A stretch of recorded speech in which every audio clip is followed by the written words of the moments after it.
দাদুর কাছে যে গল্পগুলো শুনেছিলাম কিভাবে বাংলাদেশ থেকে তারা এক কাপড়ে রাতেবেলায় পালিয়ে এসেছিল এপার বাংলায়, সেই গল্পগুলো চোখের সামনে দেখলাম। ভাষায় প্রকাশ করার শব্দ আমার কাছে নেই যে আমি কি বলবো, শুধু অবাক হলাম। আর কল্পনাও করতে পারিনি যে নিজের চোখে এই দৃশ্য আমাকে দেখতে হবে। ধুলিয়ানে জিহাদিদের আক্রমণের ফলে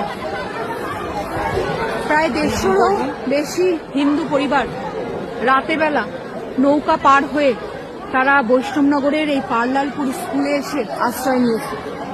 তার মধ্যে আছে 6 দিনের বাচ্চা থেকে শুরু করে 6 মাস, 1 বছর, অনেক বাচ্চা যারা মা হারা হয়ে, এই যে একজন মাকে দেখতে পাচ্ছি, সর্বস্ব হারিয়ে তিনি কোলে মা সন্তান নিয়ে আজকে ওখানে বসে আছেন। এটা আমাদের আপামর বাঙালির জন্য ভীষণ লজ্জার।